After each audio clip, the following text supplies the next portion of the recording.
सध्या जर बघितलं तर जे आहे लाडकी बहीण योजनेसंदर्भातील अत्यंत महत्त्वाची आणि मोठी अपडेट आलेली आहे. एकंदरीत जर बघितलं तर जे अधिकाऱ्याशी चर्चा केली असता एका उच्चस्तरीय अधिकाऱ्याने सांगितलेलं आहे की लाडकी बहीण योजना बंद होणार नाही, तर सर्व लाडक्या बहिणींसाठी अत्यंत मोठी आनंदाची बातमी आणि खुशखबर या ठिकाणी आहे. त्यातच जर बघितलं तर जे अधिकाऱ्याचं असं सुद्धा म्हणणं आहे की पुढचा हप्तासुद्धा लवकरात लवकर बँक खात्यावर ट्रान्सफर होईल. त्याचप्रमाणे मागं बोलताना सुद्धा आदित्य तटकरे आणि देवेंद्र फडणवीससुद्धा बोलले होते की आम्ही योजना बंद पाडणार नाही, करू देणार नाही, बंद होणार नाही, याची आम्ही ग्वाही देतो.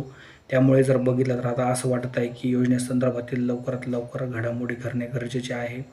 पुढील काही दिवसामध्ये जर बघितलं तर जे आहे मार्चचा आणि एप्रिलचा हप्ता येऊ शकतो, मात्र हप्ता स्वतंत्र येईल, एकत्र हप्ता येणार नाही. याच्यासुद्धा सर्वांनी या ठिकाणी दक्षता घ्यावी. खोट्या बातम्यांपासून सावध राहा. जी आर आला की तुम्हाला कळवू. व्हिडिओ जर आवडला असेल तर व्हिडिओ जास्तीत जास्त शेअर करा, लाईक करा.